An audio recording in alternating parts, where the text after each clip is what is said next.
আসসালামু আলাইকুম। আজকে আমাদের দোকানে একটি মাদারবোর্ড আসছে। এটি হচ্ছে একটি চায়না মাদারবোর্ড। তো এটির জেনারেশন হচ্ছে 6 জেনারেশন। তো মাদারবোর্ডটি প্রায় 2 ঘন্টা ধরে মাদারবোর্ডে কাজ করলাম। তো বোর্ডটি পাওয়ার আসছিল না, পাওয়ার আসে নাই বোর্ডটি। কাস্টমার নিয়ে আসছিল, পাওয়ার আসে নাই। তো আমি বোর্ডটা 2 ঘন্টা ধরে এবার চেষ্টা করতেছি এটা বোর্ডটা পালানোর জন্য। সবগুলো step by step voltage check করার পরে আমি একটা ভোল্টেজ ড্রপ পাইছি। তো ওই ভোল্টেজটা আমি করে দেওয়ার পরে বোর্ডটা ওকে হয়ে গেছে। কোন ভোল্টেজটা ড্রপ করছে আমি আপনাকে দেখাচ্ছি। আর এগুলো হচ্ছে একটা চায়না মাদারবোর্ড। এগুলো প্রাইস কম কিন্তু মোটামুটি খারাপ না, ভালোই চলে, এগুলো মোটামুটি ভালো। তো এই বোর্ডটা কাস্টমার নিয়ে এসে আমি পুরো ডিসপ্লে দেখাচ্ছি। এই বোর্ডটা এখন টোটালি পাওয়ার আসতেছে।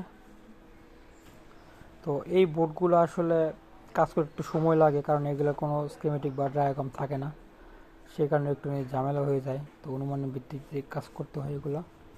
তো এই বোর্ডটি আমাদের ফুল ওকে হয়ে গেছে এখন। ওই যে আমাদের ডিসপ্লে চলে আসছে মাদারবোর্ডের।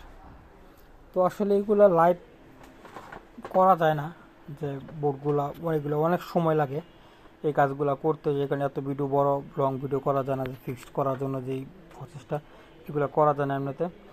তো যাদের এরকম সমস্যা থাকে, যদি পাওয়ার না আসে, তারা আমাদেরকে ফোন দিলে আপনার বলে দেবো কোন ভোল্টেজটা কী কাজে লাগে বা কী কারণে আসতেছে, আমরা বলে দেবো আমাদেরকে নক করলে। আমি আজকে যেই মাদারবোর্ডটা যে ইয়াটা করলাম, এটা 7 পিস, এটার নিচে সাইডে আপনার ক্যাপাসিটি রেজিস্টার থাকে। তো এটাতে হচ্ছে আপনার RMRST একটা ভোল্টেজ থাকে। তো ওই ভোল্টেজটা মূলত এটা হচ্ছে, এই ভোল্টেজটা ছিল, এই যে এটা রেজিস্টার, এটাতে এক পাশে ছিল 3 ভোল্ট, অন্য পাশে 3 ভোল্ট ছিল না, যেখানে পোর্টটা টিকে করতে বোর্ড রান হচ্ছিল না।